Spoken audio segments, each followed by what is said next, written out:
মক্কার বুকে গভীর অন্ধকার, রাতের বেলায় কি যেন বিকট শব্দ হলো। সবাই আওয়াজের দিকে দৌড়ায়, কি হয়েছে দেখে আসি। সবাই যখন অনেক দূর চলে গেল, সবাই দেখতে পেল মুহাম্মদ আওয়াজ কি হয়েছে, কেন হয়েছে, এটা থেকে ফিরে আসতেছে। আল্লাহু আকবার। সবাই বলল, মুহাম্মদ তুমি এত দ্রুত গেল কিভাবে? মুহাম্মদ বললেন, তোমরা যখন যাবা আমি বুঝতে পেরেছি অনেক দেরি হয়ে যাবে, তাই আমি সবার আগে পৌঁছে গেলাম।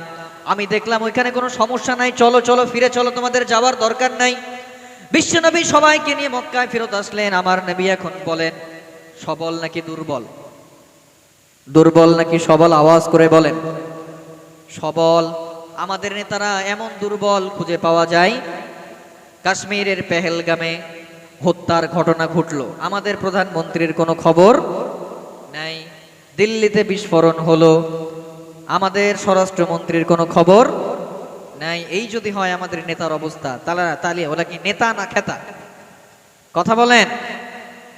হ্যাঁ, এই জন্য নেতা যিনি হবেন তিনি সাহসী হবেন। বিশ্বনবী সাহসের জন্য আল্লাহর কাছে দোয়া করতেন। বিশ্বনবী দোয়া করতেন, আল্লাহুম্মা ইন্নী আউযু বিকা মিনাল হাম্মি ওয়াল হাযান ওয়াল আজজি ওয়াল কাসাল ওয়া আউযু বিকা মিনাল জুবনি ওয়াল বুখল। বিশ্বনবী দোয়া করতেন, আল্লাহ, ও আল্লাহ, আপনি আমাকে সাহসী বানান, আপনি আমাকে ভীরুতা এবং কাপুরুষতা থেকে রক্ষা করেন। আল্লাহ, আপনি আমাকে সাহসী বানান, আমার ভিতরে সৎ সাহস দেন, আর ভীরুতা কাপুরুষতা থেকে আমি মুহাম্মদকে আপনি রক্ষা করেন। আমাকে কাপুরুষ বানাবেন না, আপনি আমাকে ভীরুতা বানাবে, ভীরুতা দিবেন না। আপনি আমাকে কাপুরুষতা দিবেন না, আপনি আমাকে বীর পুরুষ বানান। এজন্য মুহাম্মদ সাল্লাল্লাহু আলাইহি ওয়াসাল্লাম বীর পুরুষ, ঠিক কিনা? বিশ্বনবী সাল্লাল্লাহু আলাইহি ওয়াসাল্লাম উহুদের প্রান্তর, সাহাবারা দিক বিদিক ছুটছে।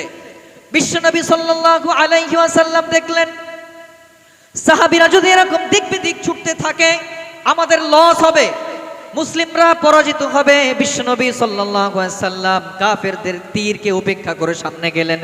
বিশ্বনবী দুই হাত তুলে বললেন, আনা নাবিয়্যিন, আনা মিনান নাবিয়্যিন, আনা আল আমিন, আনা নাবিয়্যিন। আমি তোমাদের নবী, এখনো জীবিত আছি। তোমরা হুড়োহুড়ি করো না, তোমরা পিছনে হটো না, আমি নবী এখনো জিন্দা আছি, ফিরে এসো। সাহাবারা বিশ্বনবীর আওয়াজ শুনে ফিরে আসলো। বিশ্বনবীর আওয়াজ শুনে, বিশ্বনবীর আল্লাহু আকবারের আওয়াজ শুনে সাহাবীরা আবার এমন তীব্রভাবে আক্রমণ শুরু করলো, কাফেররা পরাজিত হলো। এজন্যে আমাদের মতো নেতারা থাকলে তীরের সামনে যাবে নাকি? যেত? বিশ্বনবী সাল্লাল্লাহু আলাইহি ওয়াসাল্লাম বীর পুরুষ ছিলেন, মুজাহিদ ছিলেন। এজন্য গোটা বিশ্বের সব মুসলমানের পুরুষরা, সব মুসলিম পুরুষরা, সব মুসলমানের সন্তানরা চিৎকার করে বলবেন, বীর পুরুষ নাকি কাপুরুষ? আওয়াজ করে বলেন, সবাই বীর পুরুষ। সবাই কি বীর পুরুষ? মুসলমানের সন্তানরা কখনো কাপুরুষ হতে পারে না। মুসলিমরা সবসময় বীর পুরুষ হবে, বীর পুরুষ হবে। মুসলিমরা বীর পুরুষ হবে, আমাদের নেতারা কাপুরুষ, কিন্তু আমরা বীর পুরুষ, ঠিক কিনা বলেন? 5 নাম্বার, নেতা যিনি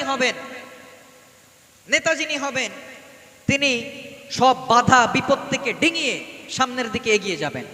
A leader should overcome all the challenges and trials. নেতা যিনি হবেন তিনি সব বাধা বিপত্তিকে ডিঙিয়ে তার মিশনের দিকে, তার ভিশনের দিকে এগিয়ে যাবেন। এখন আমার নবীর তো জীবনে কোনো কষ্ট ছিল না নাকি? ছিল ছিল ছিল বিশ্বনবী সাল্লাল্লাহু আলাইহি ওয়াসাল্লাম বলছেন, আশাদ্দুন নাসি বালাআন আল আম্বিয়া সুম্মাল আমসাল ফাল আমসাল ফাল আমসাল। বিশ্বনবী বললেন, গোটা পৃথিবীতে সবচেয়ে বেশি মুসিবত, গোটা পৃথিবীতে সবচেয়ে বেশি পরীক্ষা আল্লাহ তাআলা নবীদেরকে নেন, এরপরে সিদ্দিকীনদের, এরপরে সোহাদাদের, এরপরে সলিহিনদের। বিশ্বনবী বললেন, যার ইমানের পাওয়ার যত বেশি আল্লাহর পক্ষ থেকে তার পরীক্ষাটাও তত বেশি। যার ইমান যত বেশি তার পরীক্ষাও তত বেশি। আমার নবীর জীবনের পরীক্ষা, আমার নবীর গোটা জীবনটাই পরীক্ষা। বিশ্বনবী দুনিয়ায় আসার আগে বাবা মারা গেলেন, অল্প কয়েক দিনের ব্যবধানে আম্মা মারা গেলেন। বিশ্বনবী দাদার কাছে মানুষ হতে লাগলেন। বিশ্বনবী সাল্লাল্লাহু আলাইহি ওয়াসাল্লাম দাদার কাছে অল্প কয়েক বছর থাকলেন, এরপরে দাদা মারা গেলেন। বিশ্বনবীর মাথার উপরে হাত রাখার মতো কেউ নাই। এরপরে চাচা বিশ্বনবীকে লালন পালন করতে লাগলেন, অল্প কয়েকদিনের ব্যবধানে চাচাও মারা গেলেন। বিশ্বনবীর সবচেয়ে বড় শেল্টার, প্রিয়তমা স্ত্রী আম্মাজান খাদিজা রাদিয়াল্লাহু তাআলা আনহা মারা গেলেন। বিশ্বনবীর মন খারাপ। বিশ্বনবী সাল্লাল্লাহু আলাইহি ওয়াসাল্লাম মন খারাপ নিয়ে তায়েফে গেলেন দাওয়াত দিতে। বিশ্বনবী বড্ড আশা নিয়ে তায়েফে গেলেন। তায়েফের মানুষরা বোধহয় ঈমান আনবে। বিশ্বনবী দেখলেন মক্কায় কাফেররা আমার ঈমান আনে না, মক্কার কাফেররা আমার কথা শুনে না। আমি মক্কা ছেড়ে তায়েফে চলে যাই, তায়েফের সন্তানরা আমার উপরে ঈমান আনতে পারে। বিশ্বনবী তায়েফে চলে গেলেন, কিন্তু তায়েফের সন্তানরা আমার নবীকে রক্তাক্ত করলো, ঠিক কিনা? তায়েফে আমার নবী তো গেছিলেন বোধহয় নিজের ব্যাংকের জমানো টাকা আনতে, না নিজের জমি কিনতে গেছিলেন। কি করতে গেছিলেন? তায়েফের মানুষদেরকে জাহান্নামের আগুন থেকে বাঁচানোর জন্য গিয়েছেন, তাদের ভালোর জন্য গিয়ে সারা শরীর গোটা দেহ রক্তাক্ত। বিশ্বনবীর এমন রক্ত ঝরেছিল, বেহুশ হয়ে জমিনে পড়ে রইলেন। জিবরিল আমিন বললেন, ইয়া রাসূলুল্লাহ আপনি উঠুন, সাথে করে দেখুন মালায়েকাদেরকে নিয়ে এসেছি, পাহাড়ের ফেরেশতাদেরকে নিয়ে এসেছি। ইয়া রাসূলুল্লাহ আপনি যদি বলেন পাহাড়ের ফেরেশতাদেরকে বলবো পাহাড় একটা তুলে এনে, উহুদ পাহাড়কে তুলে এনে তায়েফবাসীদের উপরে চাপিয়ে দেবে, সব কটা পাউডার হয়ে যাবে। বিশ্বনবী বললেন, জিবরিল না না, এটা হতেই পারে না। আল্লাহ তাআলা আমাকে রাহমাতুল লিল আলামিন করে পাঠিয়েছেন, আমি গোটা বিশ্বের সবার জন্য রহমত। এখন আমি যদি সবাইকে মেরে দেই, আমি দাওয়াতি কাজ করব কার কাছে? এজন্য আমি রাহমাতুল লিল আলামিন, খবরদার এটা করা যাবে। কি নবী আমরা পেয়েছি, কত দয়াদ্র নবী আমার, কত মায়াবী নবী আমার। এজন্য ওই নবী যখন তায়েফের ময়দানে তাদের ভালোর জন্য গেলেন, রক্তাক্ত হলেন। না খেয়ে দিন প্রচারের কাজে নিজেকে দিয়েছো বিলিয়ে, তায়েফের কাফিরেরা চিনল না সে আলো, দুষ্টু ছেলেদের পিছু দিল লেলিয়ে। পাথরের আঘাতে ক্ষত বিক্ষত হয়ে সারা শরীর থেকে রক্ত ঝরে। হে রাসূল তোমাকে ভুলি আমি কেমন করে, ঠিক কিনা? যেই রাসূল আমাদের জন্য গোটা জীবন আমাদের জন্য কান্না করেছেন, গোটা জীবন আমাদের জন্য কুরবানি করেছেন, ওই নবীকে আমরা ভুলে যাই, ওই নবীকে আমরা অনুসরণ করতে পারি না। আল্লাহ বললেন, ইন কুনতুম তুহিব্বুনাল্লাহা ফাত্তাবিউনি ইউহিব্বুকুমুল্লাহ ওয়া ইয়াগফির লাকুম যুনুবাকুম ওয়াল্লাহু গফুরুর রহিম। আল্লাহ বললেন, গোলাম আমাকে ভালোবাসতে চাইলে আমার রাসূলের অনুসরণ করো। এজন্য আমাদের সব জায়গায় রাসূলের অনুসরণ আছে না নাই? আমাদের সব কিছুর কেন্দ্রবিন্দু আমাদের নবী, ঠিক কিনা? আমাদের বাবা মা, আমাদের স্ত্রী সন্তান, আমাদের নিজের জীবন সব কুরবানি কার জন্যে? বিশ্ব নবীর জন্যে, ঠিক কিনা? বিশ্বনবী বললেন, তোমাদের মধ্যে ততক্ষণ কেউ মুমিন হতে পারবে না যতক্ষণ না সে তার নিজ সন্তান, নিজ স্ত্রী, নিজ আব্বা আম্মা, নিজের থেকে আমি বিশ্বনবী আমাকে বেশি ভালো না বাসে। এজন্য আমাদের সব ভালোবাসার কেন্দ্রবিন্দু মুহাম্মদ সাল্লাল্লাহু আলাইহি ওয়াসাল্লাম। রাসূল আমার ভালোবাসা, রাসূল আমার আলোর আশা। পারেন না? পড়েন, আপনারা পড়েন। রাসূল আমার ভালোবাসা, রাসূল আমার আলোর আশা, রাসূল আমার প্রেম বিরহের মূল আলোচনা, রাসূল আমার কাজে কর্মে অনুপ্রেরণা, রাসূল আমার ভালোবাসা। আওয়াজ করে পড়েন, রাসূল আমার আলোর আশা, রাসূল আমার প্রেম বিরহের মূল আলোচনা, রাসূল আমার কাজে কর্মে অনুপ্রেরণা, ঠিক কিনা? আমাদের সব অনুপ্রেরণা মুহাম্মদ সাল্লাল্লাহু আলাইহি ওয়াসাল্লাম। এজন্য আমাদের সব কিছু বিশ্বনবীর জন্য কোরবানি করতে রাজি আছেন না নাই? আছেন নাকি? বিশ্বনবীর জীবনে অনেক বড় বাধা ছিলেন। বিশ্বনবীকে মারার জন্য কাফিররা তৈরি হলো। আবু তালিবের কাছে গিয়ে বলল, ও আবু তালিব, তোমার ভাতিজাকে যদি সামলাতে না পারো আমরা কিন্তু মেরে দিব। আবু তালিব ভাতিজাকে বলল, মুহাম্মদ আর বাড়ার দরকার নাই, এবার দাওয়াতি কাজ বন্ধ করো। বিশ্বনবী বললেন, চাচা তারা যদি এক হাতে আমার সূর্য এনে দেয় আর এক হাতে আসমানের চন্দ্র এনে দেয়, আমি বিশ্বনবী আমার মিশন থেকে এক চুল পরিমাণ সরব না। বিশ্বনবীর উপরে অত্যাচারের স্টিম রোলার চালানো হলো। আমার নবীকে জেলখানায় বন্ধ করা হলো, আমার নবীকে শিয়াবে আবি তালিব নামের জেলখানায় বন্দি করা হলো। ওই শিয়াবে আবি তালিবের মধ্যে কোনো খাবার নাই, সাহাবীরা গাছের পাতা খেয়ে বেঁচে থাকলেন, ওদের সাথে মেয়ে বিবাহ নাই, ওদের সাথে কোনো কিছু বেচা কেনা লেনদেন নাই। বিশ্বনবী অনেক কষ্ট পেলেন, বিশ্বনবীকে বন্দি করা হলো। আজও উলামায়ে কেরামদেরকে বন্দি করার সিলসিলা আছে না নাই? হক্কানি আলেম, সরকার তাকে বন্দি করে, ঠিক কিনা? যুগশ্রেষ্ঠ আলেম, সরকার তাদেরকে দেখতে পারে না, আছে না নাই? আছে। এজন্য আলেম হতে হবে, কিন্তু এমন আলেম হওয়া যাবে না যেই আলেমকে সরকার ভয় পায় না। আলেম তো এমন হওয়া দরকার যেই আলেমকে সরকার নিজেই ভয় পায়, ঠিক কিনা? আলেম তো তিনি যিনি ক্ষমতাকে চ্যালেঞ্জ করবেন, ক্ষমতার বিরুদ্ধে বলবেন। গোটা বিশ্বের সব নবীরা, ইতিহাসের সব নবীরা সরকারদের বিরোধিতা করেছেন, আমরাও এই জন্য সরকারের বিরোধিতা করে, চিল্লায় বলেন ঠিক কিনা? বিশ্বনবীর জীবনে পরীক্ষার শেষ নাই। আমার নবীকে জেলের মধ্যে বন্দী করা হলো, আমার নবীকে বয়কট করা হলো, আমার নবীকে দেশ ছেড়ে বিদেশে পাড়ি জমাতে হলো, ঠিক কিনা? বিশ্বনবী বলতেছেন, মাক্কাতু আহাব্বুল বিলাদি ইলাইয়া লাউলা উখরিজতু লামা খরাজতু মিনহা। বিশ্বনবী বললেন, মক্কা আমার কাছে সবচেয়ে প্রিয় শহর, আমি এই শহর থেকে কখনোই বের হয়ে যেতাম না যদি না আমাকে বার করা হতো। কার কথা? বিশ্বনবী যেদিন মক্কা থেকে বিদায় নিচ্ছেন, মদিনায় যাচ্ছেন, বারবার পিছনে তাকান, বাইতুল্লাহর দিকে বারবার তাকান, চোখের পানি ছেড়ে দাঁড় দাঁড় করে আমার নবী কাঁদেন। আর বাইতুল্লাহর দিকে বারবার তাকান, কারণ এই বাইতুল্লাহ আমার নবী নামাজ আদায় করতেন, ঠিক কিনা?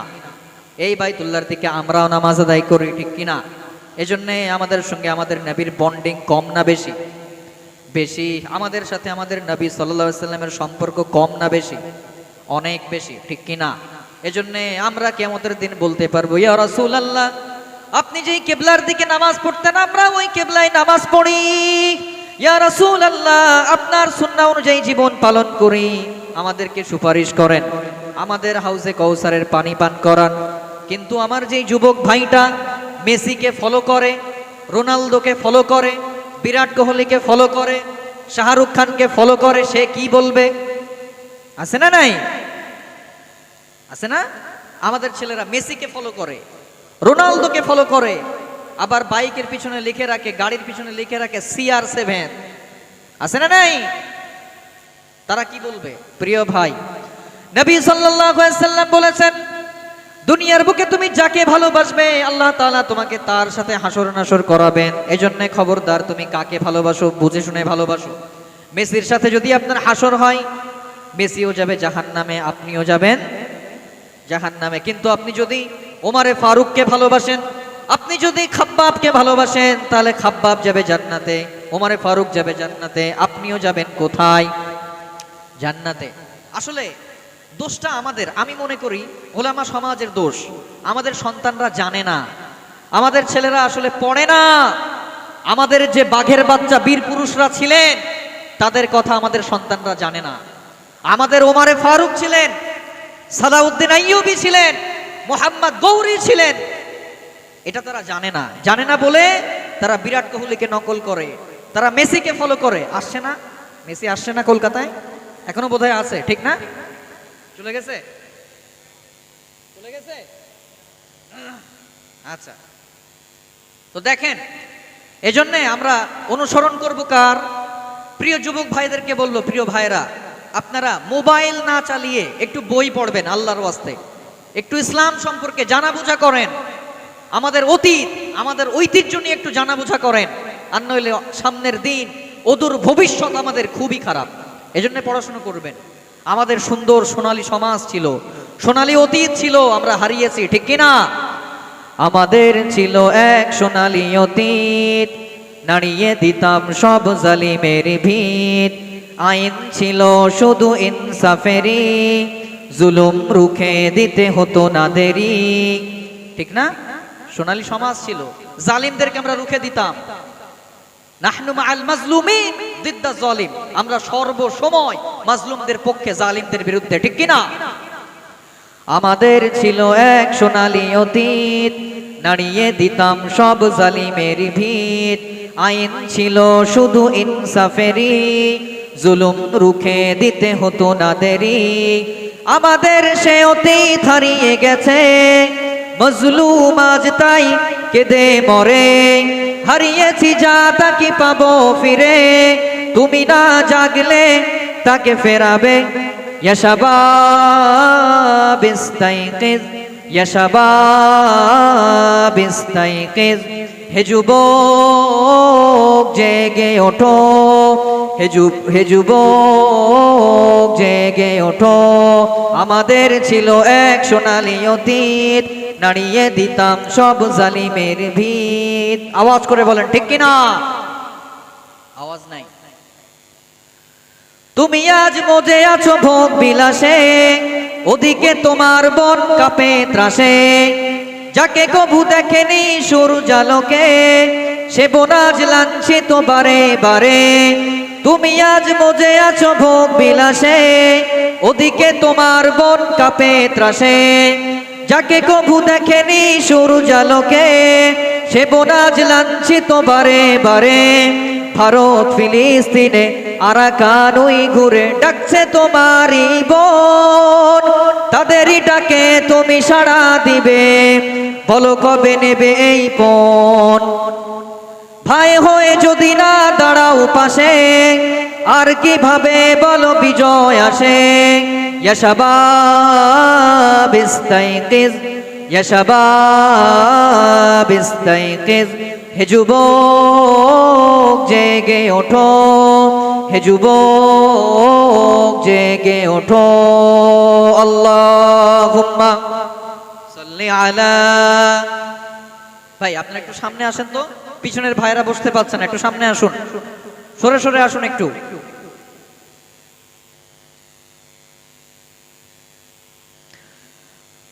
ছয় নাম্বার গুণ, নেতার 6 নাম্বার গুণ, নেতাকে বিরোধ নিষ্পত্তি করার ক্ষমতা রাখতে হবে। নেতা যিনি হবেন,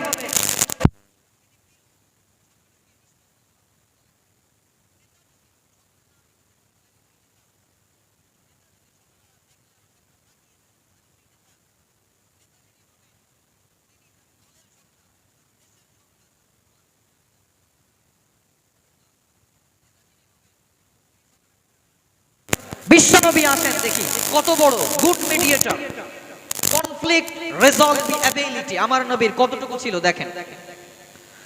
বাইতুল্লাহ পুনর্নির্মাণ হবে, কাবা ঘর পুনর্নির্মাণ হলো। কাবা ঘর পুনর্নির্মাণ হওয়ার পরে বিশ্বনবী সাল্লাল্লাহু আলাইহি ওয়াসাল্লামের মক্কার কাফিররা কাবা ঘরের উপরে হাজরে আসওয়াদকে বসাবে, এটা নিয়ে ঝগড়া শুরু হলো। হাজারে আসওয়াদ আপনারা জানেন, বাইতুল্লাহর একটা কর্নারে রুকনুল হাজারিল আসওয়াদ নামের একটা কর্নার আছে, চিনেন তো? হাজারে আসওয়াদ কর্নার বলে এটাকে। তো হাজারে আসওয়াদ বাইতুল্লাহর দেয়ালে কারা প্রতিষ্ঠিত করবে, কারা নির্মাণ করবে, এটা নিয়ে ঝগড়া। মক্কার কাফিররা এক গ্রুপ বলল না না, হাজারে আসওয়াদ উপস্থাপন করা অনেক সম্মানের, আমরা উপস্থাপন করব। আর এক দল বলল না না, রক্তের বন্যা বইয়ে দেব কিন্তু আমরা উপস্থাপন করব। আরেক দল বলল না না, রক্তের বন্যা বইয়ে যাবে, আমরা এই সম্মান কাউকে দিব না। ঝগড়া আছে না নাই? ঝগড়া শুরু হলো। একজন বলল দাঁড়াও, রক্তপাত করার দরকার নাই, আগামীকাল বাইতুল্লাহর মধ্যে, আগামীকাল হারাম শরীফের মধ্যে যে প্রথম আসতে পারবে ওই ব্যক্তি সিদ্ধান্ত নিবে কিভাবে উপস্থাপন হবে। পরের দিন সবাই দেখলো সবার আগে বাইতুল্লাহর মধ্যে, মক্কার মধ্যে যিনি ঢুকতেছেন তিনি হলেন আর কেউ না, মুহাম্মদ সাল্লাল্লাহু আলাইহি ওয়াসাল্লাম। সবাই বিশ্বনবীকে দেখে খুশি হয়ে গেল আর বলল জান আমিন রাদিনা বি, আরে আলামিন আসছে, আমরা তো তার সিদ্ধান্তে খুশি। বিশ্বনবী আসলেন। এবার কাফিরদেরকে বলল ঠিক আছে, ঝগড়ার দরকার নাই, মারামারির দরকার নাই, একটা কাপড় নিয়ে আসো। মক্কার কাফিররা একটা কাপড় আনলেন, মক্কার কাফিররা একটা কাপড় আনলো। বিশ্বনবী নিজ হাতে হাজরে আসওয়াদকে তুলে ওই কাপড়ের মধ্যে রাখলেন আর মক্কার কাফিরদেরকে বললেন এই কাপড়ের 4টা কর্নার তোমরা ধরো। কথা বোঝা যাচ্ছে? আমার কথা কি বোঝা যায়? প্র্যাকটিক্যালি দেখাই।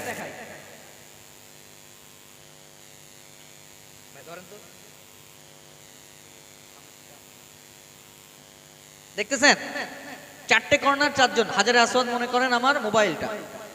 বিশ্বনবী নিজ হাতে হাজরে আসওয়াদ রাখলেন কাপড়ের মধ্যে, এরপরে বললেন চলো নিয়ে যাই।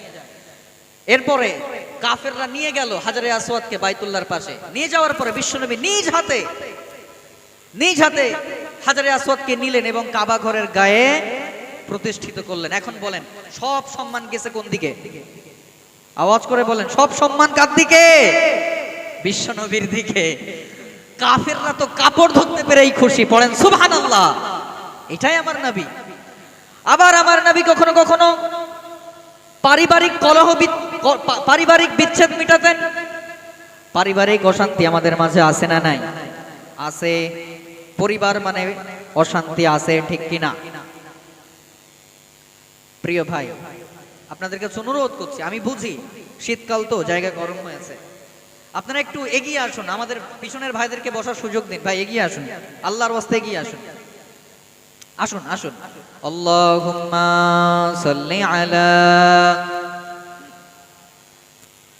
মাওলানা মুহাম্মদ ওয়া আলা আলি সাইয়্যিদিনা মাওলানা মুহাম্মদ। দেখেন, আবার বিশ্বনবী কখনো কখনো পারিবারিক সমস্যা মেটাতেন। বিশ্বনবী সাল্লাল্লাহু আলাইহি ওয়াসাল্লাম একবার কলিজার টুকরা সন্তান ফাতিমাতুজ জোহরা রাদিয়াল্লাহু তাআলা আনহার বাড়িতে গেলেন, দেখলেন আলী নাই। বিশ্বনবী জিজ্ঞাসা করলেন, ও আমার ফাতেমা, আলী কোথায়? এবার ফাতেমা রাদিয়াল্লাহু তাআলা আনহা বললেন, ইয়া রাসূলুল্লাহ, আপনার জামাইয়ের সাথে আপনার একটু মনোমালিন্য হয়েছে, আমার সাথে আপনার জামাইয়ের একটু মনোমালিন্য। তো প্রতিদিন এইখানে কাইলুলা করে। কাইলুলা বোঝেন আপনারা? দুপুরের খাবার খাওয়ার পরে অল্প কয়েক মিনিট একটু শোয়া, এটা বিশ্বনবীর সুন্নাত, এটাকে কাইলুলা বলে। ঠিক আছে? কাইলুলা মানে হচ্ছে গড়াগড়ি করা।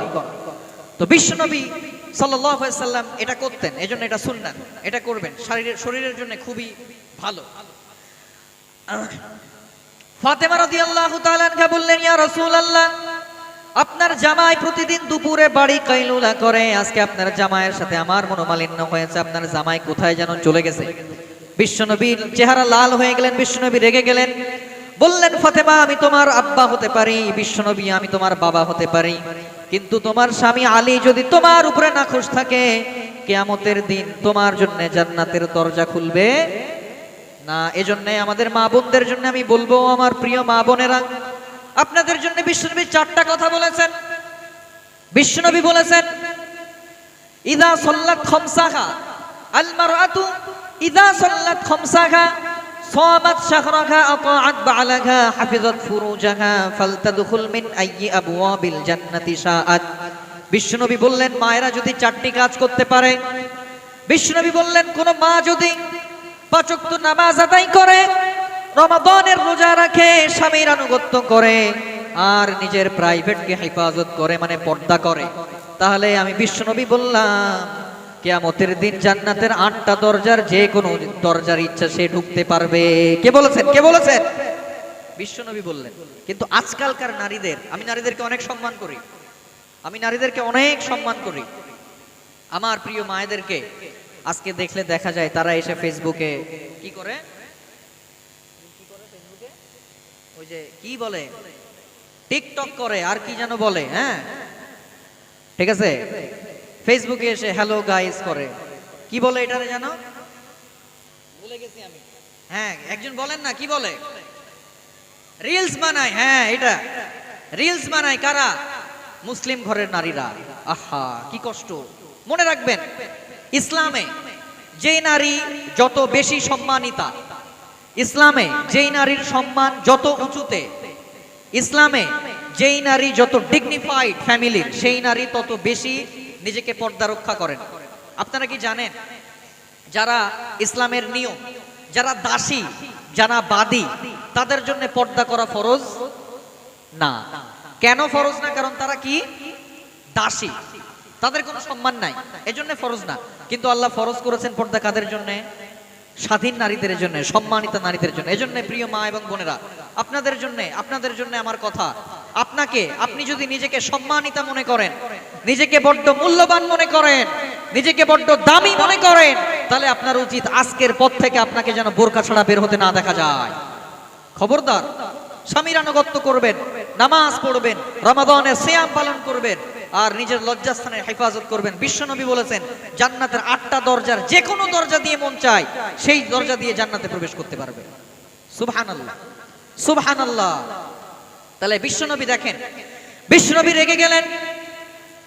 খাদিজা, বিশ্বনবী রেগে যাওয়ার পরে ফাতেমা রাদিয়াল্লাহু তাআলা আনহাকে বললেন, ও ফাতেমা, আমি তোমার বাবা বিশ্বনবী হতে পারি, কিন্তু তুমি যদি তোমার স্বামীর উপরে, তোমার স্বামী যদি তোমার উপরে নাখোশ থাকে, জান্নাতের দরজা তোমার জন্য বন্ধ থাকবে। এজন্য খবরদার, তোমার স্বামীকে কখনো নারাজ করা যাবে।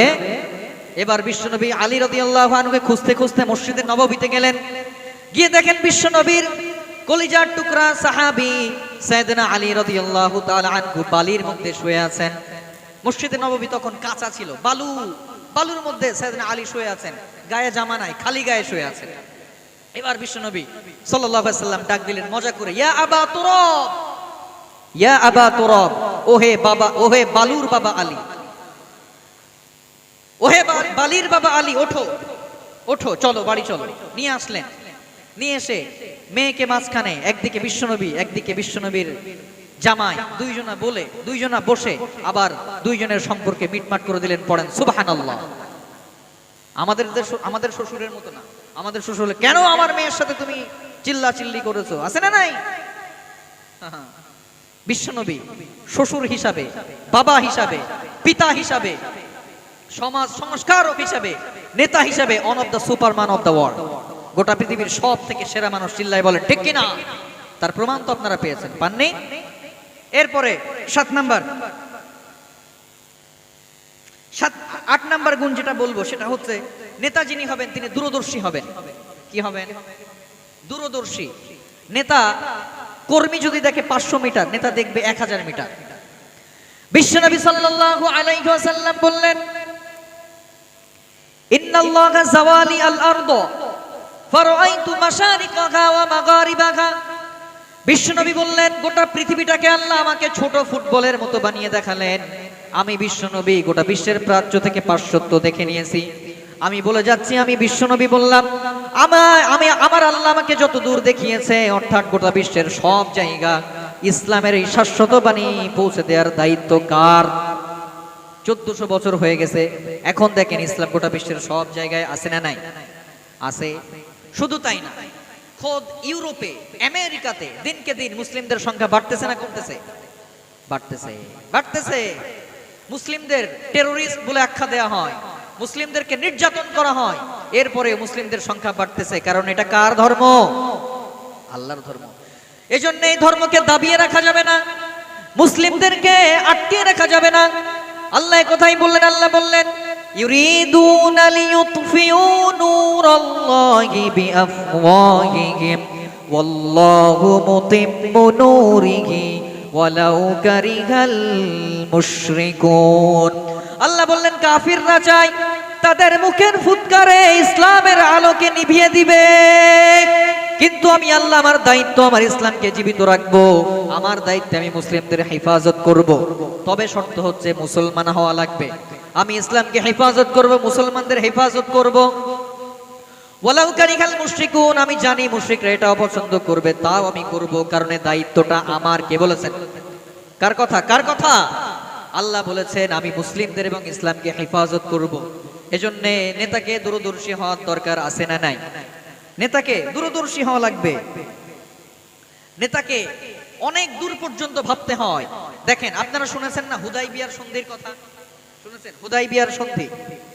হুদাইবিয়ার সন্ধিতে একটা এগ্রিমেন্ট হয়, একটা চুক্তি হয়। কি চুক্তি? মক্কার কাফেররা বলল যে, দেখো তোমরা হজে এসছো, কিন্তু এই বছর হজ করতে পারবে না, ফেরত যাবা। সাহাবারা রেগে গেলেন, বললেন, ইয়া রাসূলুল্লাহ, এটা আমাদের জমিন, মক্কা আমাদের ঘর, মক্কা আমাদের বাড়ি, মক্কায় আমার বাপদাদারা থাকে, এটা কেমন কথা, আমরা ফিরে যাব। বিশ্বনবী বললেন, থামো, ঠিক আছে, সাইন করো। কাফেররা বলল, আমাদের কাফিররা যদি তোমাদের কাছে যায়, মুসলিম হয়, তাহলে আমাদের কাছে ফেরত দিবা, কিন্তু মুসলিমরা যদি কেউ কাফির হয় আমাদের কাছে আসে, তোমাদেরকে ফেরত দিব না। বিশ্বনবী বললেন, ঠিক আছে, সাইন করো। সাহাবারা রেগে গেলেন, বললেন, এটা কেমন কথা? না না না, এটা হতে পারে না, এটা হবে না, কোশ্চেন কালেও হবে না। বিশ্বনবী বললেন, না ঠিক আছে, আবার সাহাবীরা এবার কাফেররা বলল মুহাম্মাদুর রাসূলুল্লাহ লেখা যাবে না, মুহাম্মদ বিন আব্দুল্লাহ লিখতে হবে। বিশ্বনবী বললেন ঠিক আছে, এটাও সম্ভব। সাহাবীরা বললেন না না না, এটা কোশ্চেন কালেও সম্ভব না, আমাদের রাসূল রাসূলুল্লাহ, মুহাম্মাদুর রাসূলুল্লাহ, আল্লাহ বলেছেন মুহাম্মদ রাসূলুল্লাহ লিখবো। বিশ্বনবী বললেন খবরদার, না না, কাফেররা যেটা বলতেছে ওইটাই করো। এবার সাহাবীরা একটু রাগ করলেন। সাহাবীরা তো অতটুকুই দেখতেছে, সাহাবীরা দেখতেছে আরে রাসূলুল্লাহ লিখবো না কেন, কিন্তু আমার নবী দেখতেছেন অনেক দূরে। আমার নবী চিন্তা করলেন যে কোনো ভাবেই যদি মক্কার কাফিরদের সাথে এগ্রিমেন্ট করা যায়, যে কোনো মূল্যে যদি মক্কার কাফিরদেরকে যুদ্ধ করা থেকে বিরত রাখা যায়, তাহলে আমি বিশ্বনবী আমার মদিনার রাষ্ট্রকে সাজাবো, আমি আমার সাহাবাদেরকে প্রশিক্ষণ দিব, আমি আমার সাহাবাদেরকে সৈন্যের সাথে সাজাবো, আমি আমার মদিনাকে একটা সুন্দর রাষ্ট্র বানাবো। এই 10 বছর মক্কার কাফিরদের হাত বন্ধ করব, 10 বছর চুক্তি করে মক্কার কাফিরদের সাথে কোনো যুদ্ধ করব না, মানে আমি বিশ্বনবী সময় পাবো। বিশ্বনবী এই কথা বলে বুঝলেন, আমার নবী দেখলেন আমাদের বিজয় খুব সন্নিকটে। আল্লাহ আয়াত নাজিল করলেন, আল্লাহ বললেন ইন্না ফাতাহনা লাকা ফাতহাম মুবিনা, ও নবী আমি অচিরেই আপনাকে ফাতহে মুবিন, প্রকাশ্য আমি এই মুহূর্তে, ও নবী আমি আপনাকে অতি শীঘ্রই খুব তাড়াতাড়ি আমি আপনাকে প্রকাশ্য বিজয় দিব। ইন্না ফাতাহনা লাকা ফাতহাম মুবিনা, এই চুক্তির কারণে বিশ্বনবীর ফাতাহ হয়েছিল, এই চুক্তির কারণে মক্কা বিজয় হয়েছিল, জানেন তো নাকি? এজন্য সাহাবারা আসলে দেখতেছিলেন যে বিশ্বনবীর নামের নিচে রাসূলুল্লাহ লিখবো না, এটা কেমন কথা। কিন্তু আমার রাসূল দেখতেছে যে না, যে কোনো ভাবে চুক্তি করতে পারলে 10 বছর মক্কার কাফিরদের হাত বন্ধ করে আমি এই 10 বছরের সময় আমার মদিনা রাষ্ট্রকে সাজাবো, আমার সাহাবীদেরকে আমি তাহজিব তামাদ্দুন ব্যাটালিয়ন প্রশিক্ষণ দিয়ে আমি আমার সাহাবাদেরকে সৈন্য করে প্রস্তুত করব, এরপরে মক্কার কাফিরদেরকে আমি তাদের গোড়া পর্যন্ত নাড়িয়ে দেব। চিল্লাই বলেন ঠিক কিনা? আমার নবী অনেক দূরদর্শী ছিলেন, অনেক দূর পর্যন্ত দেখতেছিলেন, কিন্তু সাহাবারা তো বুঝতেছিলেন না, ঠিক কিনা? নেতাকে এরকম হতে হবে, দূরদর্শী হতে হবে। আল্লাহ বিশ্বনবীর মতো একজন নেতা আমাকে দিক, আমাদেরকে দিক, চিল্লাই পড়েন আমিন। আপনারা কি চান না এরকম নেতা হোক? চান? চান না? কে কে দেখি চান? চান কে কে দেখি? হাত তোলেন তো দেখি। চান কে কে দেখি? এই যে কিছু লোক তো বোধহয় চায় না। 2 হাত তুলতে হবে, 2 হাত। চিল্লাই পড়ে 2 হাত পড়তে হবে। নারায়ে তাকবীর, আরো চিৎকার করে নারায়ে তাকবীর। মহান ইসালে সওয়াব মাহফিল, ঐতিহাসিক তাফসীরুল কোরআন মাহফিল, ঐতিহাসিক তাফসীরুল কোরআন মাহফিল, নারায়ে তাকবীর। এই যে শয়তান পালিয়ে গেছে। আর অল্প কয়েক মিনিট কথা বলবো আমি, অনেকটা সময় হয়েছে, কষ্ট দিব না, অনেক রাত, শীতের রাত, কথা একেবারে শেষের দিকে। 9 নাম্বার কথা, নেতা যিনি হবেন তিনি প্রজ্ঞাবান হবেন, তিনি প্রজ্ঞাবান কৌশলী হবেন। বিশ্বনবী অনেক কৌশলী ছিলেন। আমার নবী সাল্লাল্লাহু আলাইহি ওয়াসাল্লাম যদি বিশ্বনবীর ডেস্টিনেশন এই দিকে হতো, বিশ্বনবী যাবেন ডান দিকে, কিন্তু বিশ্বনবী বের হতেন মক্কা থেকে বাম দিকে, কারণ আমার নবী কাউকে শেয়ার করতেন না কোথায় যাব, আছে না নাই? রাস্তায় মেরে দিতে পারে, ঠিক কি না? এজন্য যাবেন ডান দিকে, উনি বের হতেন বাম দিকে। বিশ্বনবী যেদিন মক্কা থেকে মদিনায় হিজরত করলেন, সাধারণত কাফেলাগুলো মক্কা থেকে মদিনায় যায় যে রাস্তা দিয়ে, বিশ্বনবী ঠিক তার উল্টো দিক দিয়ে গেলেন, উল্টো দিক দিয়ে গেলেন যাতে করে কাফিররা না দেখতে পায়, আছে না নাই? আমার নবী এমন প্রজ্ঞাময় ছিলেন। বিশ্বনবী সাল্লাল্লাহু আলাইহি ওয়াসাল্লাম যখন কোনো ব্যাটালিয়নদেরকে নিয়ে যুদ্ধের ময়দানে যেতেন, আমার নবী ব্যাটালিয়নগুলোকে, সৈন্যগুলোকে 5 ভাগে বিভক্ত করতেন। কয় ভাগে? আওয়াজ করে বলেন, কয় ভাগে? বিশ্বনবীর ডান দিকে থাকতো মাইমানা, বিশ্বনবীর বাম দিকে থাকতো মাইসারা, বিশ্বনবীর পিছনে থাকতো খল, বিশ্বনবীর মাঝখানে থাকতো কল, আমার নবীর সামনে থাকতো আমামা, ঠিক কিনা? এজন্য বিশ্বনবী 5 ভাগে বিভক্ত করতেন। মুকদ্দিমাতুল জায়েশ, ডান দিকে মাইমানা, বাম দিকে মাইসারা, সামনে মুকদ্দিমাতুল জায়েশ, মাঝখানে কল, পিছনে খল।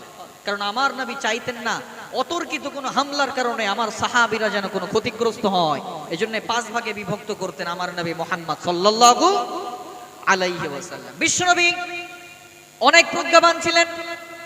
আমার নবী বদরের প্রান্তরে যুদ্ধের জন্য গেলেন। বিশ্বনবীর একটা সিস্টেম ছিল, বিশ্বনবী যুদ্ধ করার আগে যুদ্ধের জন্য কত সৈনিক তাদের আছে এটা জেনে নেওয়ার দরকার, আছে না নাই? বিশ্বনবী এটা জানতেন, কজন তারা, কাফেরদের সংখ্যা কত এটা জেনে নিতেন। আমার নবী বদরের প্রান্তরে গেলেন, গিয়ে দেখলেন কাফেররা বদরে তখন এসে গেছে। বিশ্বনবী মনে করলেন এটা তো আমাদের জানার দরকার, কতগুলো তারা শয়তান আসছে, কতগুলো কাফের আসছে, জানার দরকার আছে না নাই?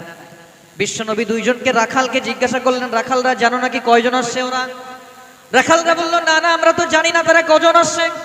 এবার বিশ্বনবী বললেন, ঠিক আছে কজন আসছে জানো না বুঝলাম, কিন্তু জানো তো তারা কি খায়? রাখালরা বলল, হ্যাঁ জানি তো, তারা উট খায়। এবার বিশ্বনবী বললেন, তাহলে কয়টা উট জবাই হয়েছে? রাখালরা বলল, প্রথম দিন 2টা, দ্বিতীয় দিন 3টা। বিশ্বনবী এবার হিসাব মিলালেন। এবার উনি যোগ বিয়োগ দিয়ে বললেন, ইদান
দেখতে পাচ্ছেন বদরের ওই যে কূপ দেখা যায়, ওই কুয়ার কাছে আমরা যদি তাবু গাড়ি তাহলে শয়তানরা কাফেররা আমাদের যুদ্ধের ময়দানে আমাদের তলোয়ারের কারণে মরবে, তার থেকে বেশি পানি না খেতে খেতে মরবে। কথা শুনছেন? বদরের এই কুয়ার কাছে যদি আমরা আমাদের তাবু গাড়তে পারি, কুয়াটাকে আমরা ব্যারিকেড দিব, তাহলে কাফেররা পানি না খেয়ে মরবে, আবার আমাদের তলোয়ারের কারণেও মরবে। এই কথা শুনে বিশ্বনবী অবাক হয়ে গেলেন, বললেন, খবরদার, এটা তো খুবই সত্য কথা। ও আমার সাহাবীরা, এই মুহূর্তে তাবু তোলো, হাব্বাব যেখানে বলেছেন ওইখানে তাবু গাড়ো। কোনো গোড়ামি আছে নাকি? আমি নেতা, আমি লিডার, আমি যা বলবো তাই হবে, এরকম বলেছেন নাকি? বলতে পারতেন, ও হাব্বাব আমি বিশ্বনবী, আমার থেকে বেশি বুঝো না, বলতে পারতেন কিনা? কিন্তু বলেননি। হাব্বাবের কথা বিশ্বনবীর পছন্দ হয়েছে, নিয়ে চলে গেছেন। সুবহানাল্লাহ, কি নবী, কি লিডার পেয়েছিলাম। শুধু তাই না, আপনারা জানেন খন্দক খোঁড়া হচ্ছিল, খন্দকের যুদ্ধে বড় খাল খোঁড়া হচ্ছে, খাল, খন্দকের যুদ্ধে। এই খন্দকের যুদ্ধ কি করবে বিশ্বনবী সাল্লাল্লাহু আলাইহি সাল্লাম পেরেশান, টেনশনে আছেন। এক সাহাবী আসলেন ফারিস থেকে, পারস্য থেকে, এক সাহাবী আসলো ইরান থেকে, ওনার নাম সালমান ফারসি রাদিয়াল্লাহু তাআলা আনহু। সালমান ফারসি বললেন, ইয়া রাসূলুল্লাহ, চিন্তা নাই, আমার কাছে একটা আইডিয়া আছে, খন্দক খোঁড়েন।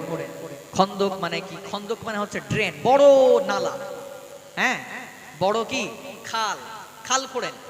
বিশ্বনবী সাল্লাল্লাহু আলাইহি সাল্লাম সালমান ফারসির এই কথা বিরাট পছন্দ হলো। বিশ্বনবী বললেন, সালমান ফারসির ওই খালই আমি খুঁড়বো কাফেরদের আটকানোর জন্য। আপনারা জানেন ওই খাল খুঁড়তে হয়েছে বিশ্বনবী সাল্লাল্লাহু আলাইহি ওয়াসাল্লাম পেটে পাথর বেঁধেছেন ওই খন্দক খোঁড়ার জন্য। কিন্তু কোনো একগুঁয়েমি আছে? আমি নেতা, আমি যেটা বুঝবো ওইটাই সঠিক, বাকি সব ভুল, এরকম আছে?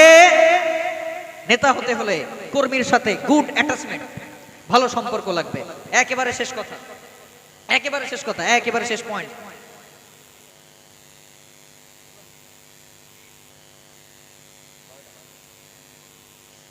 একেবারে শেষ কথা, বিশ্বনবী সাল্লাল্লাহু আলাইহি ওয়াসাল্লাম তিনি তার ইন্তেকালের পরে, দুনিয়া থেকে বিদায় নেওয়ার পরে সাকসেশন ম্যানেজমেন্ট করে গেছেন।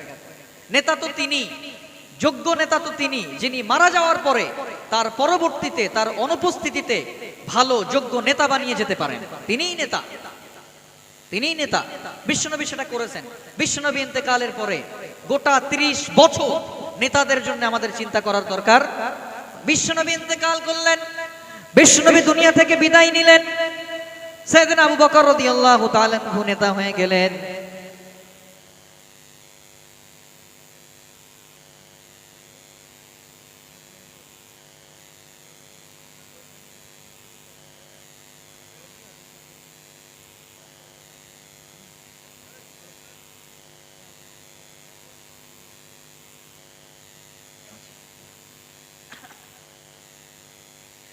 দেখেন, বিশ্বনবী সাল্লাল্লাহু আলাইহি সাল্লামের দুনিয়া থেকে পর্দা নেওয়ার পরে নেতা নিয়ে আমাদের ভাবতে হয়নি। 30 বছর বিশ্বনবী দুনিয়া থেকে পর্দা নিলেন। সাইয়েদনা আবু বকর রাদিয়াল্লাহু আনহু নেতা হয়ে গেলেন। আবু বকর রাদিয়াল্লাহু আনহু পর্দা নিলেন। ওমর ফারুক নেতা হয়ে গেলেন। ওমর ফারুক বিদায় নিলেন। ওসমানে গনি নেতা হলেন। ওসমানে গনি বিদায় নিলেন। আলী রাদিয়াল্লাহু তাআলা আনহু নেতা হয়ে গেলেন। একজনের থেকে একজন শ্রেষ্ঠ, একজন একটাই ভালো তো আরেকজন আরেকটাই ভালো। বিশ্বনবী সাল্লাল্লাহু আলাইহি ওয়াসাল্লাম মানুষের মেধাকে মূল্যায়ন করতেন। বিশ্বনবী মানুষের ভিতরে থাকা প্রতিভাকে মূল্যায়ন করতেন। আমার নবী যখন দেখেছেন, যাকে দেখেছেন, যার বিষয়ে যখন কোনো দেখেছেন প্রতিভা আছে, সেইখানে নিয়োগ দিয়েছেন। হাসান বিন সাবিত রাদিয়াল্লাহু তাআলা আনহু তিনি ভালো কবিতা বলতেন। বিশ্বনবী বলতেন, হাসান তোমার জন্য মসজিদের একটা মেম্বার বানিয়ে দিলাম, তুমি ওইখানে বসে বসে কবিতা পাঠ করো। হাসানকে কবিতার দায়িত্ব দিলেন। যেই ব্যক্তি ভালো রাষ্ট্র চালাতে পারত, মুআজ ইবনে জাবালকে রাষ্ট্রের দায়িত্ব দিলেন। যিনি ভালো যুদ্ধ করতে পারতেন, তিনি বিশ্বনবী সাল্লাল্লাহু আলাইহি সাল্লাম তাকে যুদ্ধের জন্য দায়িত্ব দিলেন। আমার নবী যখন যাকে দেখেছেন তখন তাকে দায়িত্ব দিয়েছেন। সুবহানাল্লাহ। একেবারে শেষ কথা, বারবার শেষ করে বলতে, কিন্তু আপনারা বলেন, আমাকে বলা হয়েছে যে আরেকটু বলেন। আপনারা বলেন কি করবেন? আরেকটু শুনবেন নাকি দোয়া করব? আওয়াজ করে বলতে হবে। হ্যাঁ, এটা শান্তি লাগছে, বুঝছেন? আন্দোলনে শান্তি লাগে না, মনে হয় যে এতগুলো লোকের বোধহয় ধরে বেঁধে কষ্ট দিচ্ছি আমি। দেখেন, নেতা যিনি হবেন তিনি দয়াদ্র হৃদয়ের হবেন, তিনি নরম মনের মানুষ হবেন। নেতা যদি হিংস্র প্রকৃতির হয় তাহলে তিনি তো তার কর্মীদের কাছ থেকে, তিনি তো তার প্রজাদের কাছে অভিশাপ, তিনি তো তার প্রজাদের কাছ থেকে প্রতিশোধ নেবেন, ঠিক কিনা? বিশ্বনবী কেমন দয়ালু ছিলেন! বিশ্বনবী সাল্লাল্লাহু আলাইহি ওয়াসাল্লাম যেই কাফিরদের জন্য মক্কা ছেড়ে মদিনায় গেলেন, যেই কাফিরদের জন্য জেলখানায় বন্দী হলেন, যেই কাফিররা বিশ্বনবীকে মারার চক্রান্ত করলো, আমার নবী যেই কাফিরদের জন্য গোটা 7 বছর মক্কায় ঢুকতে পারলেন না, বিশ্বনবী যখন মক্কা বিজয় করলেন, বিশ্বনবী মক্কা বিজয়ের পরে বললেন, লা তাসরিবা আলাইকুমুল ইয়াউম, আজকে আর তোমাদের কাছ থেকে আমার কোনো প্রতিশোধ নাই। কি নবী আমরা পেয়েছি, কত দয়াদ্র নবী! বিশ্বনবী সাল্লাল্লাহু আলাইহি ওয়াসাল্লাম খাসির বাজু খেতে পছন্দ করতেন, খাসির রান খেতেন। খাইবারের এক ইহুদি নারী বিশ্বনবীকে দাওয়াত দিলেন, খাসির বাজু রান্না করলেন, ওই সাথে বিশ্বনবীর ওই খাসির বাজুর সাথে বিষ মিশিয়ে দিলেন। বিষ খেয়ে ফেলেছেন। খাওয়ার পরে জিবরিল আমিন আলাইহিস সালাম এসে বলতেছেন, নবী আর এই গোশ খাবেন না, এই গোশের মধ্যে বিষ মিশিয়ে রেখেছে। আমার নবী ওই মহিলার বাড়ি থেকে ফিরে আসলেন, জিজ্ঞাসাও করলেন না কেন বিষ মিশিয়েছিলে, এটাও জিজ্ঞাসা করলেন না। আমরা হলে কি করতাম? আমরা হলে আগে মার পরে কথা, ঠিক কি না? কিন্তু আমার নবী কিছু না বলে ফিরে আসলেন। আমার নবী এত দয়াদ্র হৃদয়ের নবী ছিলেন, যেই নবীর ব্যাপারে, যেই নবীর দয়াদ্রতার ব্যাপারে আল্লাহ কোরআনের আয়াত নাজিল করলেন। রব্বুল আলামিন বলেন, فَلَعَلَّكَ بَاخِعٌ نَفْسَكَ عَلَى آثَارِهِمْ إِن لَّمْ يُؤْمِنُوا بِهَذَا الْحَدِيثِ أَسَفًا। আল্লাহ বললেন, নবী আপনি কাফিরদের পিছনে ছুটবেন না, আপনার কাজ তাবলীগ করা, আপনার কাজ দাওয়াত দেয়া, বাকি হেদায়েতের দায়িত্ব আমি আল্লাহ আমার। আপনি ছুটতেছেন কেন এত? ও নবী আপনি কাফিরদের পিছনে এত ছুটবেন না। আপনি এমন কাফিরদের পিছনে ছুটতেছেন, তাদের পিছনে ছুটতে ছুটতে আপনি নিজেকে শেষ করে দিচ্ছেন গো নবী। কার কথা? আল্লাহ বলতেছেন। আল্লাহ বলতেছেন, নবী এত ছুটতেছেন কেন? হেদায়েত দেওয়ার দায়িত্ব আমার, আপনার তাবলীগের কাজ করার দায়িত্ব, আপনার পৌঁছানোর দায়িত্ব, আপনার দাওয়াতি কাজ করার দায়িত্ব, আপনি পৌঁছে দেন, বাকি কাজটা আমি আল্লাহ করব। আল্লাহ বলেন, ইন্নাকা লা তাহদি মান আহবাবতা ওয়ালাকিন্নাল্লাহা ইয়াহদি মান ইয়াশা। আল্লাহ বললেন নবী আপনি শুধু পৌঁছে দেন, বাকি হেদায়েতের মালিক আমি। আপনার কাছে যদি হেদায়েত থাকতো, আপনার হাতে যদি হেদায়েত থাকতো, আপনি আপনার চাচাকে হেদায়েত দিতে পারতেন। বিশ্বনবীর চাচা আবু তালিব বিশ্বনবীকে নিজের কলিজার টুকরা সন্তানদের থেকে ভালোবাসতেন। ওই চাচা যখন মৃত্যুবরণ করছেন, বিশ্বনবী বললেন ও চাচা একবার পড়েন লা ইলাহা ইল্লাল্লাহ, বাকি আল্লাহর সাথে আমি বুঝে নেব। আপনি একবার লা ইলাহা ইল্লাল্লাহর ঘোষণা দেন। আবু তালিব একবার ডান দিকে তাকায়, একবার বাম দিকে। আবু তালিব একবার বিশ্বনবীর মুখের দিকে তাকায়, একবার আবু লাহাবদের মুখের দিকে তাকায়। বিশ্বনবী বললেন চাচা একবার লা ইলাহা ইল্লাল্লাহ পড়ে নেন। বিশ্বনবীর চাচা আবু তালিব কাফিরদের দিকে তাকায়, কাফিররা বলে না না আবু তালিব সারা জীবন যেই ধর্মের উপরে অটল ছিলে, শেষ বয়সে এসে ওই ধর্মকে ত্যাগ করে বাপদাদার ধর্মকে ত্যাগ করা যাবে না। শেষ পর্যন্ত আবু তালিব বলতে বাধ্য হলেন আলা মিল্লাতি আব্দুল মুত্তালিব। আব্দুল মুত্তালিব যেই দ্বীনের উপরে ছিল, আবু তালিব ওই দ্বীনের উপরে থেকে শেষ নিঃশ্বাস ত্যাগ করলো। বিশ্বনবী প্রচন্ড কষ্ট পেলেন, কষ্ট পেলেন। হায় হায়, এত প্রিয় চাচা, তাকে হেদায়েত দিতে পারলাম না। আল্লাহ এই কথাই বললেন ও নবী আপনি কাফিরদের পিছনে ছুটবেন না, কারণ ইন্নাকা লা তাহদি মান আহবাবতা ওয়ালাকিন্নাল্লাহা ইয়াহদি মান ইয়াশা। আপনার হাতে হেদায়েত নাই, আপনি চাইলেই যাকে তাকে হেদায়েত দিতে পারেন না, বরং আমি আল্লাহ যাকে চাই তাকেই হেদায়েত দেই। আমরা বললাম আল্লাহ আপনি হেদায়েত কাকে দিবেন? আল্লাহ বলেন আল্লাহু ওয়ালিয়ুল্লাযীনা আমানু ইউখরিজুহুম মিনাজ যুলুমাতি ইলান নূর। আল্লাহ বললেন গোলাম দুনিয়াতে যারা ঈমানের দাবি করে, দুনিয়াতে যত লোক ঈমানের দাবি করে, যারা মুমিন হিসাবে পরিচয় দেয়, আমি আল্লাহ তাদের বন্ধু হয়ে গেলাম। আমার কাজ হলো আমার বন্ধুদেরকে অন্ধকার থেকে টেনে টেনে টেনে টেনে আলোর দিকে নিয়ে আসা। কার কাজ? সুবহানাল্লাহ পড়েন না কেন? আল্লাহ আমাদের বন্ধু, এটার থেকে দামি কথা আর একটাও হতে পারে? আল্লাহ আমাদের বন্ধু হয়ে গিয়েছেন, এটা তো সব থেকে সুখের খবর। এজন্য প্রিয় ভাইরা আমাদেরকে ভালো মুমিন হতে হবে। আমাদেরকে একজন নেতা ওমরে ফারুকের মতো চাই আমরা আল্লাহর কাছে। আমরা পড়ি আমিন। বিশ্বনবী চারজন নেতা, বিশ্বনবীর ইন্তেকালের পরে চারজন নেতা মুসলিম উম্মাহ লিড দিয়েছেন, কোনো সমস্যা হয় নাই। এজন্য বিশ্বনবী বললেন ও আমার উম্মতেরা তোমাদের সমস্যা হবে না যদি একটা কাজ করো।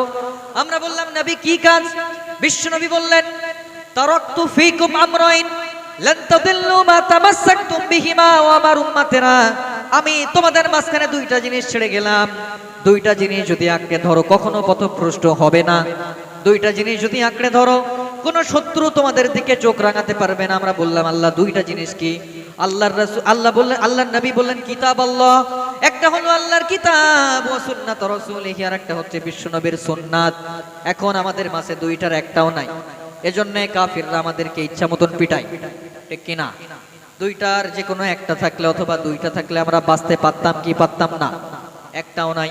বিশ্বনবী বললেন তারাকতু ফীকুম আমরাইন, দুইটা জিনিস ছাড়লাম। আর একটা কথা বললেন, বিশ্বনবী বললেন ইফতারাকাতিল ইয়াহুদু আলা 71 ফিরকা ওয়াফতারাকাতিন নাসারা আলা 72 ফিরকা ওয়া সাতাফতারিকু হাযিহিল উম্মাহ বি 73 ফিরকা। বিশ্বনবী বললেন ইহুদিরা 71 দল হয়েছে, নাসারারা 72 দল হয়েছে। আমি বিশ্বনবী খুব দুঃখের সাথে জানালাম আমার উম্মাত 73 দলে বিভক্ত হবে, কুল্লুহা ফিন্নার, সব জাহান্নামী, ইল্লা ওয়াহিদা, একটা দল ছাড়া।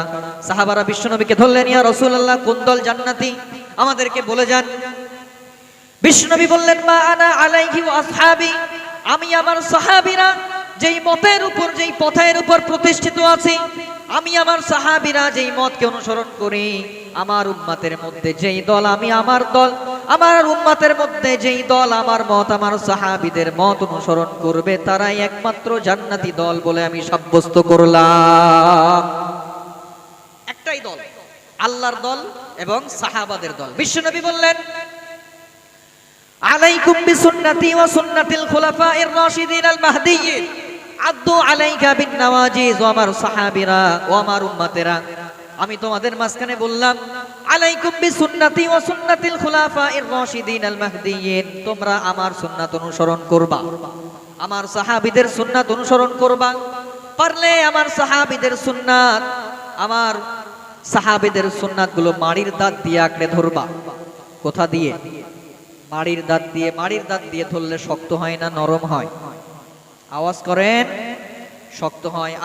আল্লাহর রাসূল বোঝাতে চাইলেন মাড়ির দাঁত দিয়ে শক্ত করে যদি ইসলামকে আঁকড়ে ধরতে পারো, কোরআনকে আঁকড়ে ধরতে পারো, তোমাদের কেউ ক্ষতি করতে পারবে না। আর যদি দলাদলি করো, কাফের ফতোয়া দাও, এ মুনাফিক ফতোয়া দাও, ও জাহান্নামী ফতোয়া দাও, তাহলে বেঈমানরা মারবে, নিজেরা মরবা, আছে না নাই? এজন্য আমরা আল্লাহর কাছে দোয়া করি, ও আল্লাহ আপনি আমাদের সবাইকে একতাবদ্ধ হওয়ার তৌফিক দান করেন, পড়েন আমিন।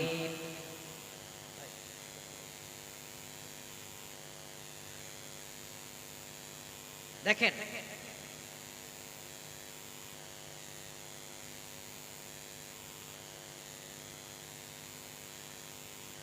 প্রিয় ভাইরা,